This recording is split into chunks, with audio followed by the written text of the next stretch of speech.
All right, so today we are going to be doing a bow build. There's still some things I'm playing with in terms of stabilizers and whatnot, but I actually decided to go ahead and shoot an RX-8 Ultra this year. I've always really liked the Hoyt bows. I really like the RX-7, but there was a few things about it that kind of deterred me from it, just with their axle system and the shims that were plastic and whatnot. But this year, I will be dropping a review on this, but this year, Hoyt pretty much redid everything. So new limbs, new cams, new modules, new axle system. They went to a 1/4-inch axle with metal shims. For me, that is huge. Just so much sturdier and solid. 1/4-inch draw lengths on the mods, which I love, because if you follow the channel for a while, you know that I'm always in between 30 and 30 and a half. So I'm either shortening up a 30 and a half or lengthening out a 30. With the, twisting up the cables and string and stuff. So being able to set this right at 30 and a quarter and then just play with my D-loop length a little bit is going to be really, really nice. So I'm basically going to take you through the steps for setting up a bow. Like I said, there's still some things I'm going to be tinkering with. I'm going to put an Excel landslide on here on the Picatinny mount.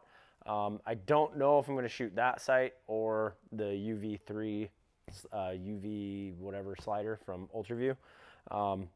But either way, the guts of the video in terms of, my process for tuning, tying my D-loop, setting my rest, all that stuff we're going to go over today. And yeah, I'm pretty excited for this bow. So this is an 80 pounder. I am not going to shoot it at 80 yet. I've been shooting my 58 pound target bow all season, and 80 pounds just feels like a lot. So I've got a turn out of the limbs here. Hoyt's new strings are really good. I did replace these. These are the new ABB launch strings. They're a brand new string from ABB. They've got some new build process. This is the first set we've got in, so I'm kind of the guinea pig for them. But they look like they're really well made. If you know me, I've shot gas pretty much exclusively. I still love gas. This is no shade to gas. This is just, we sell ABB. I want to try the product that we sell. So they sent me a set of these. Shout out to ABB.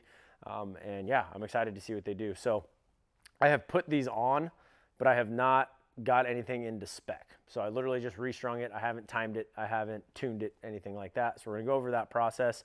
Essentially, like if you took a bow out of a box, or if a customer buys a bow here, we're gonna go through that same process from start to finish. And yeah, see what this thing can do. So first thing I need to do is get a D-loop on here. So everybody likes a different length D-loop. I'm not a big short loop guy. Where I always start is I cut them at 5 1/8. Here's a little tip when you're doing this. So obviously you're going to ball out the ends a little bit. I do not like to light these on fire. I see so many people who just light them on fire and then blow them out. And if that singes too much, that little ball can pop off when you draw the bow and you're going to punch yourself in the face. So I light it. I kind of go around the edges here, just in and out, in and out. I'm just melting it, but I'm not actually lighting it on fire. And just that little bit of blowing kind of flattens it out, and then I just tap it with the lighter. So it's hard, but it's not singed. Do the same on this side.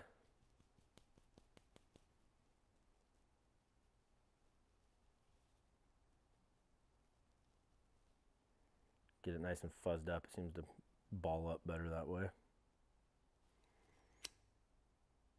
Go around the outside, and then again, just kind of in and out like that. Just kind of rotating. If I just hold it there, it's going to light on fire, and I don't want that. It gets all lopsided and nasty.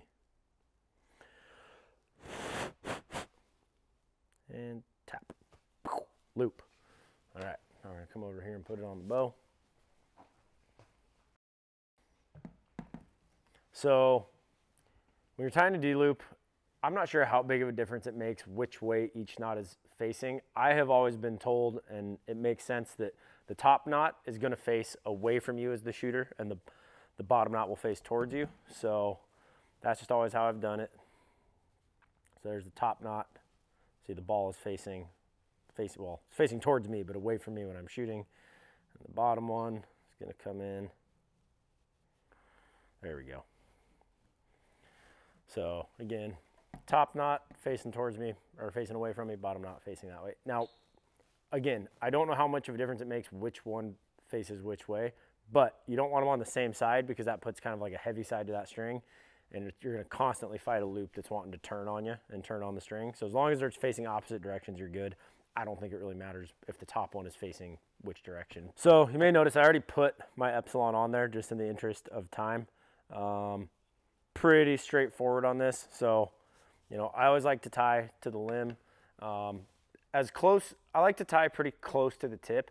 The further back on the limb you go, the sooner the rest will pick up and the later it will drop. On some bows, if you go too far back, it will not drop soon enough and you'll actually get a little bit of contact on your rest.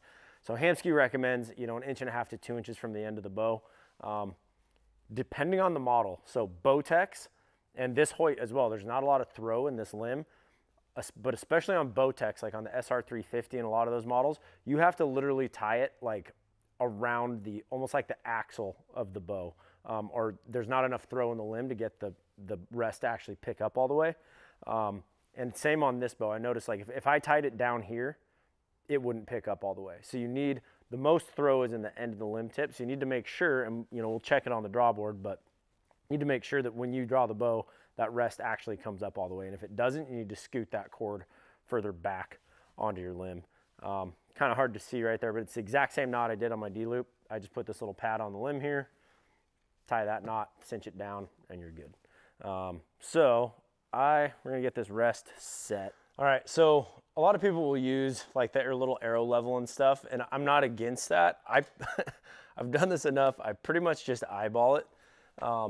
So I always run my arrow, you know, pretty much level through the burger hole.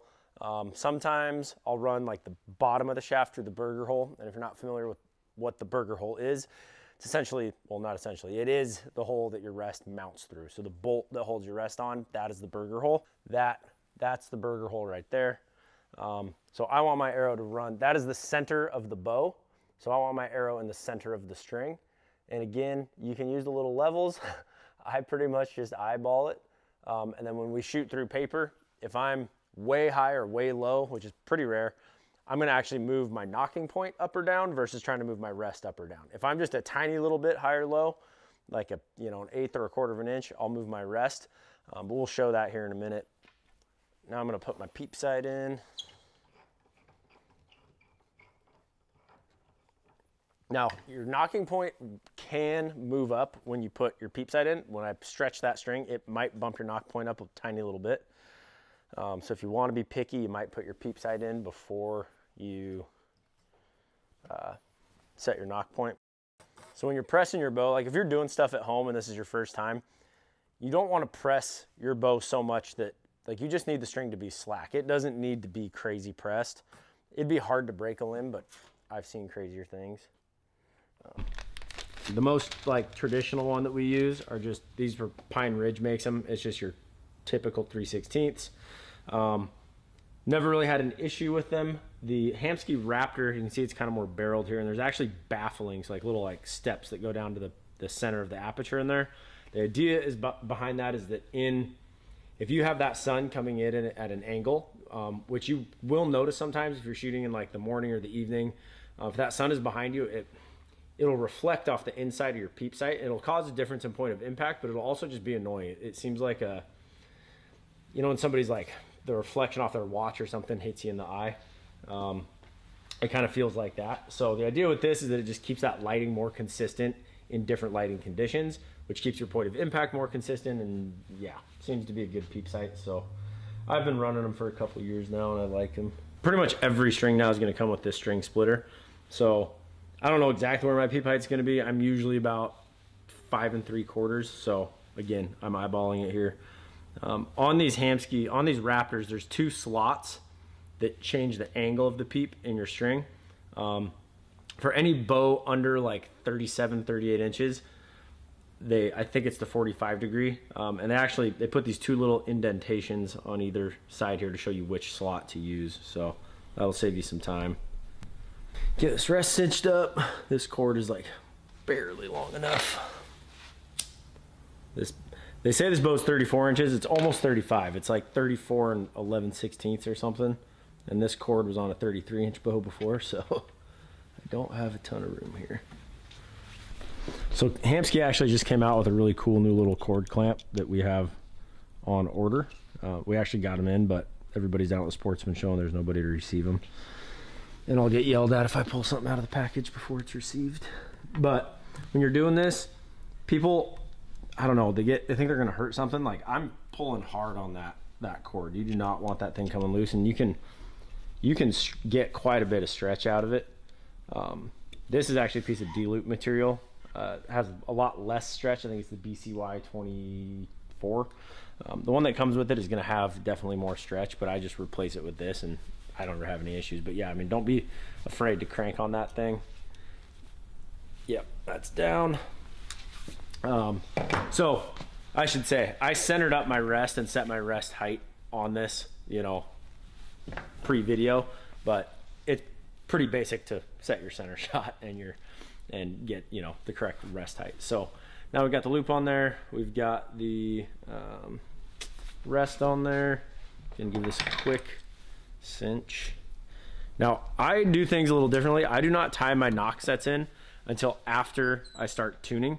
So basically, and I'll show you, but basically I'm gonna shoot, once it's level, I will tie in my knock sets and then shoot it again.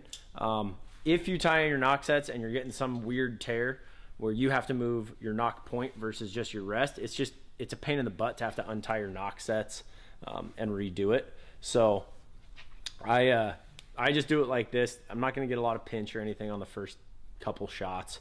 And then I'll tie in my knock sets after I get that tear level, then I'll take the left right out of it. I have found that, and it's rare, but sometimes, you know, you'll get a bow that, even though everything's leveled and the timing is good, you know, you'll have like a 1/2 inch high tear or a 1/2 inch low tear. It's really hard to move your rest far enough to take that big of a tear out.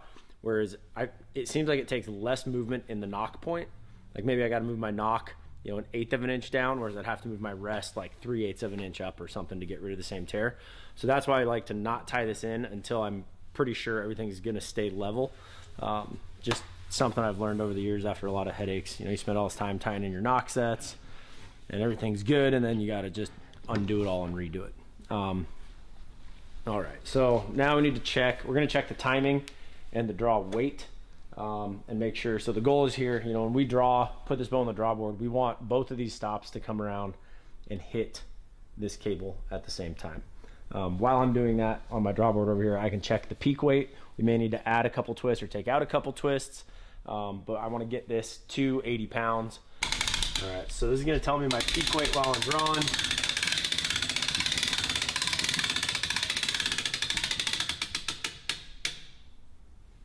And then I'm looking at my timing here. So right there, my bottom one is touching, and this top one is probably, I don't know, 3/16 open.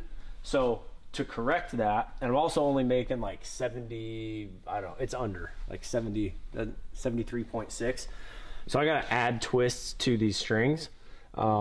But first I'm gonna get my timing on. So this isn't way off, but you would definitely feel that sponge. So to correct this, we're gonna add twists to the cable that the stop is hitting first. So I'm gonna add twists to this cable on the bottom cam.